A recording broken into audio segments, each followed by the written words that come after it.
জনগণ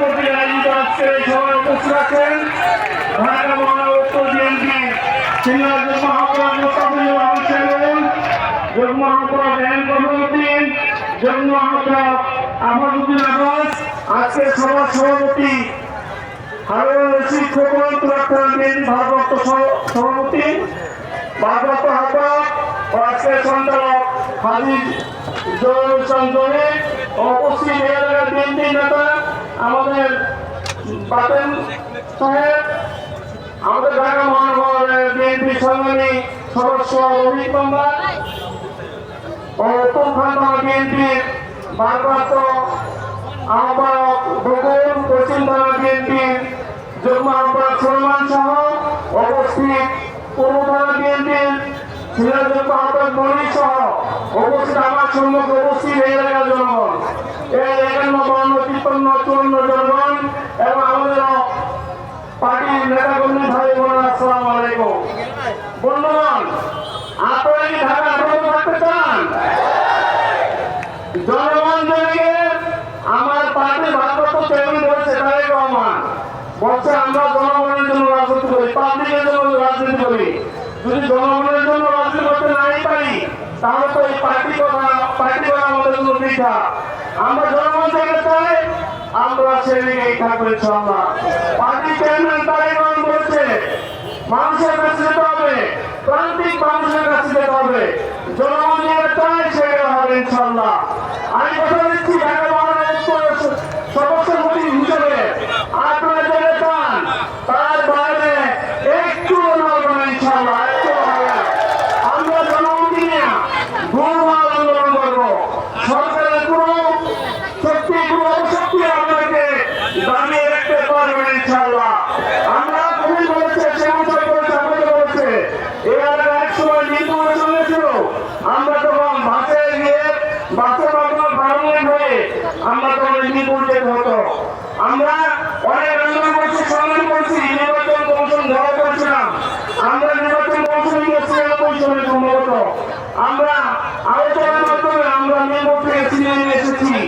আমাদের শরীরে রক্ত থাকতে আমরা কোন অবস্থাতে এই ঢাকা 18 একটি পাঁচকে আমরা অনস্ত্র সরিয়ে দিতে পারবো না, করবো না।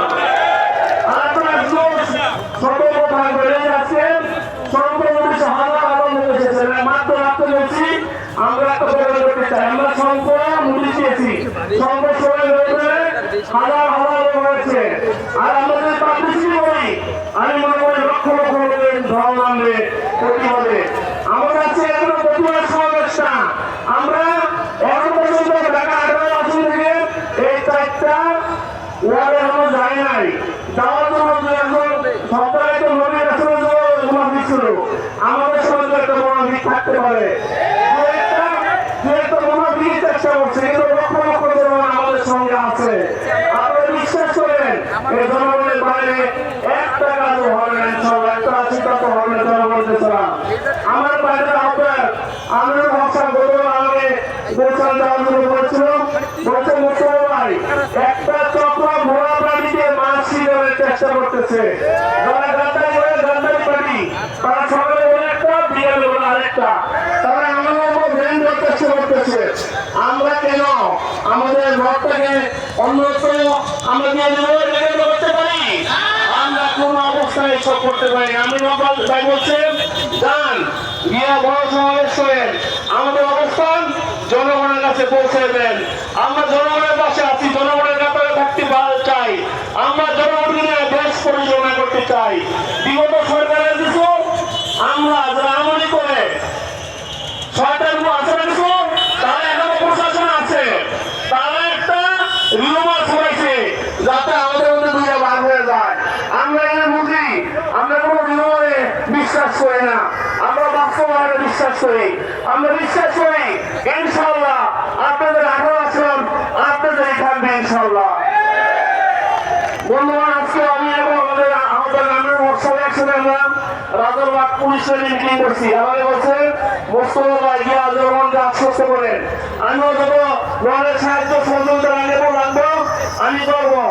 ঢাকা 18 আমার মধ্যে চলে আসে, আমার তো বুঝো একটা লটা ভোট বেড়ে দেবো।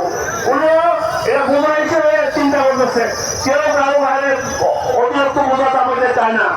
উনি আমাদের পাশে আছে, আমাদের পার্টি আপনাদের সঙ্গে আছে। আমরা প্রয়োজনে তারেক রহমানের সাথে কথা বলবো। কোন অবস্থাতেই ঢাকা 18 সঙ্গে আমরা বিভক্ত করতে দিব না ইনশাল্লাহ। আপনারা সবাই থাকবেন, আপনার ঐক্যবদ্ধ থাকার কারণে দীর্ঘ 17 বছর আমরা আন্দোলন সংগ্রাম করেছি। আমরা তারেক রহমানের নেতৃত্বে ঐক্যবদ্ধ ছিলাম। এই তারেক রহমানের নেতৃত্বের কারণে আমরা ঐক্যবদ্ধ থাকার কারণে শেখ হাসিনাকে কিন্তু আমরা বিদায় করেছি। আমরা যদি ঐক্যবদ্ধ হয়ে থাকি, কোন অপশক্তি, কোন ষড়যন্ত্রকারী, কোন কারণ বাদবার, কোন অবস্থাতে আমাদের এই চারটি এই এলাকা থেকে বিচ্ছিন্ন করে অন্যত্র নেওয়ার সুযোগ পাবে না। বন্ধুরা আমার, আপনারা এক থাকবেন। আমরা দেশের শত্রু, পশ্চিমের শত্রু, এরা কিন্তু প্রকাশ্যে আসতে পারবে না, এরা গোপনে ষড়যন্ত্র করে যাবে। আর আপনারা প্রকাশ্যে আসছেন, আপনারা প্রকাশ্যে এসে বলতেছেন, তারা এসে বলতো প্রকাশ্যে এসে আমরা চাই না, কিন্তু অন্য কোনো একটা লোক পাবেন না। কিন্তু প্রকাশ্যে এসে বলবে আমরা ঢাকা 18 থেকে 4টা ওয়ার্ড নিয়ে যেতে চাই, এরকম কোনো শাসক আছে নাই। ওরা যে গোপন শত্রু, ওরা ষড়যন্ত্র করে, ওরা রাতে আধারে কাজ করে। শেখ হাসিনা দিনের পর রাতে দিত, রাতে আধারে কাজ করছে। আজকে যারা এইসব কাজ করতে চায়, এরা শেখ হাসিনার অনুচর, শেখ হাসিনার লোক। তারা রাতে আধারে ষড়যন্ত্র করার মাধ্যমে এই ঢাকা 18 থেকে 4টা ওয়ার্ড বিচ্ছিন্ন করে অন্যত্র নিয়ে যেতে চায়। এরা হচ্ছে ষড়যন্ত্রকারী। আর প্রশাসনও কিছু ষড়যন্ত্রকারী আছে, আমাদের দালাল আছে, তারা চেয়েছে আমাদের মধ্যে লাগাই দিতে। আমরা কোন অবস্থায় তাদের পাতা ভাবে পা দিব না ইনশাল্লাহ। আমরা আমাদের তারেক রহমানের নেতৃত্বে ঐক্যবদ্ধ আছি। আমি এবং আমির হক সাহেব এবং আমাদের ঢাকা মহানগরের পুরো টিম আমরা ঐক্যবদ্ধ আছি। আমরা চাই জনগণ যেভাবে চাই, আমরা জনগণ নিয়ে এগিয়ে যেতে চাই। আমরা সুন্দর একটা ঢাকা শহর গড়তে চাই। আমরা যেখানে থাকবো কোনো অন্যায় অবিচার, আমরা সকলকে নিয়ে সকলের মতামতের ভিত্তিতে ঢাকা শহর গড়তে চাই, ঢাকা উত্তর গঠন করতে চাই, ঢাকা 18 গড়তে চাই। যেখানে থাকবে না কোনো চাঁদাবাজি, কোনো অন্যায়, কোনো জুলুম, একজনের অপরাধে আরেকজনকে হেরেস করা যাবে না। একজনের ভুল করলে এই ভুলের জন্য অন্য আরেকজনকে অ্যারেস্ট করা যাবে না। বাপের ভুলের জন্য ছেলেকে ধরা হয়েছিল বিগত সময়ে, স্ত্রীর সামনে স্বামীকে অত্যাচার করা হয়েছিল, স্বামীর সামনে স্ত্রীকে অন্যায়ভাবে বিভিন্ন ধরনের হেরেস করেছিল আমাদের দালালরা। আমরা সেই অবস্থাতে বেরিয়ে আসতে চাই। আমরা চাই এই দেশের সকল জনগণকে নিয়ে আমরা একটা সুন্দর সমাজ গড়তে চাই। আপনারা আহ্বান থাকবে, আপনারা আমার জন্য দোয়া করবেন। আমার বোর্ডের প্রফিল সেগুন আব্বাস, আমার রোজা আছে সব, আমাদের সবার জন্য দোয়া করবেন। আমরা সবার জন্য দোয়া করবেন। আমরা যেন আপনাদের পাশে থেকে আপনাদের প্রয়োজনীয় কাজগুলো করতে চাই। আমার পার্টি ভারপ্রাপ্ত চেয়ারম্যান তারেক রহমানের জন্য দোয়া করবেন। শহীদ রাষ্ট্রপতি জিয়াউর রহমানের জন্য দোয়া করবেন। আমার নেত্রী খালেদা জিয়ার জন্য দোয়া করবেন। তারেক রহমান দেশে এসে এদেশের সকল মানুষের সকল জিয়াউর রহমানের অপূর্ণ কাজগুলো, আমাদের নেত্রী বেগম খালেদা জিয়ার অপূর্ণ কাজগুলো আমরা করতে পারি। এই জন্য আমাদের জন্য দোয়া করবেন। এর আগে বেরিয়ে যাচ্ছিল না, যখন বন্যায় ডুবে গেছিল, এই খালেদা জিয়ার নেতৃত্বে যখন সরকার আসছে, এই ঢাকা শহরকে বন্যা থেকে রক্ষা করছে বিএনপি। এর আগে হাজার হাজার শত শত রাস্তা করেছে বিএনপি। কোন রাস্তাঘাট হয়েছে 7 বছরে দেশের মানুষের পক্ষে কোনো কাজ করে নাই। আমরা দেশবাসীর সমর্থনে, দেশবাসীর ভোটে, দেশবাসীর সমর্থনে আগামী নির্বাচনে তারেক রহমানের নেতৃত্বে যদি বিএনপি ক্ষমতা আসে ইনশাআল্লাহ, আমরা বলতে চাই মানুষের কোনো অপূর্ণ চাহিদা থাকবে না। মানুষের সকল চাহিদা ইনশাআল্লাহ আমরা তারেক রহমানের নেতৃত্বে যে সরকার আসবে, সেই সরকারের মাধ্যমে আমরা একটা সোনার দেশ করবো এবং বাংলাদেশের সকল মানুষের চাহিদা মেটাবো ইনশাআল্লাহ। আপনারা শুধু ঐক্যবদ্ধ থাকবেন। যদি কোনো ষড়যন্ত্র করে, আমার ষড়যন্ত্র শুরু করে, আমরা আপনাদের ডাকবো। এমনি ভাবে হাজার হাজার লোক এসে আপনারা আমাদের সাথে থাকবেন। আমরা আপনাদের দিনে সকল ধরনের ষড়যন্ত্র বিরাট করবো ইনশাআল্লাহ। আপনাদের সকলের সহযোগিতা চাই, সকলের দোয়া চাই। আপনারা সবাই আসার ফলে এই প্রোগ্রামটা সাকসেসফুল হয়েছে এবং ঢাকা মহানগর উত্তর বিএনপির পক্ষ থেকে আপনাদের ধন্যবাদ জানাচ্ছি এবং এর জনগণের পক্ষ থেকে আপনাদের ধন্যবাদ জানিয়ে আমার শেষ করছি। বাংলাদেশ জিন্দাবাদ। আসসালামু আলাইকুম। আজকে সবাই এখানেই সমাপ্তি ঘোষণা করা হলো। আপনারা নিজ নিজ বাসায় চলে যাবেন। সুশৃঙ্খলভাবে আপনারা মারতে করবেন, সুশৃঙ্খলভাবে মারতে করবেন।